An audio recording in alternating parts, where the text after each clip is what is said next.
வணக்கம். ஸ்ரீ அன்னைக்கலை அறக்கட்டளை மூலிமா இந்த பதிவு வெளியிடும். இந்த பதிவு பார்த்தீங்கன்னா சேபன முத்திரை. இது மிகவும் நல்ல ஒரு பலனை தரக்கூடிய ஒரு முத்திரை. இது தினசரி ஒரு 10 நிமிஷம் 15 நிமிஷம் இது முடிச்சுட்டு வர சொல்லும். நெகட்டிவான எண்ணங்கள் வெளியேறும். உடலை சுறுசுறுப்பாக வச்சுக்கும். மற்றவங்க உங்களை நெகட்டிவாக ஏதாச்சும் ஒரு விஷயம் சொன்னாலும் அது உடனடியாக உங்களை விட்டு விலகும். நீங்கள் நைட்டு தூங்குறப்போ இது ஒரு 10 நிமிஷம் இந்த முத்திரையை பிடிச்சிட்டு பார்த்தீங்கன்னா காலங்காட்டி ஏந்தோடனே ரொம்ப ஃப்ரெஷ்ஷாக இருக்கும். மைண்டு எந்த விதமான சஞ்சலங்களும் இல்லாமல் ஒரு பாசிட்டிவான ஒரு எண்ணத்தோடவே செயல்படுவீங்க.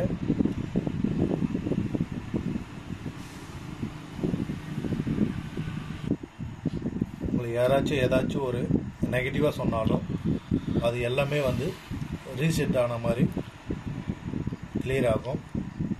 உங்களை எப்பவுமே பாசிட்டிவாக வச்சுக்கிறதுக்கு இந்த சேபன முத்திரை ரொம்ப முக்கியம். அதை எப்படி செய்யணும்னு பாருங்கள். 5 விரலை இப்படி வச்சுக்கோங்க. இப்போது இந்த விரலை இப்படி கவுத்துட்டு இந்த 2 விரலை மட்டும் இப்படி வைங்க. மேல் கட்டை விரலை இப்படி வைங்க. அதாச்சும் துப்பாக்கி எப்படி இருக்கோ அந்த மாதிரி வைக்கணும். இந்த மாதிரி நம்ம பிடிச்சிக்கிட்டு இதை கீழ் நோக்கி வைங்க.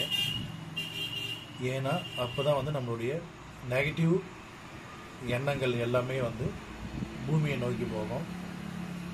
மேல் நோக்கி பிடிக்கிறப்ப பார்த்தீங்கன்னா பிரபஞ்ச சக்தி நமக்கு அதிகமாக கிடைக்கிறதுனால இது வெளியேறாது. அதனால் பூமியை பார்த்த மாதிரி இந்த முத்திரையை பிடிச்சிக்கணும். இந்த மாதிரி 10 நிமிஷத்துக்கு 15 நிமிஷம் பிடிச்சிக்கிட்டு சுகாசனத்திலே உட்காருங்க. இல்லை உங்களுக்கு எந்த ஆசனம் எளிமையாக இருக்கோ அதில் நீங்கள் அந்த ஆசனத்தில் இதை பிடிச்சிக்கலாம். இல்லை சாதாரணமாக நீங்கள் சேரில் உட்காந்து இந்த ஆசனத்தை வச்சு இந்த முத்திரையை பிடிச்சிக்கலாம். எந்த ஒரு நிலையில் இருந்தாலும் இந்த முத்திரை பிடிச்சு நீங்கள் பூமியை நோக்கி மட்டுமே பிடிக்கணும். அப்போ தான்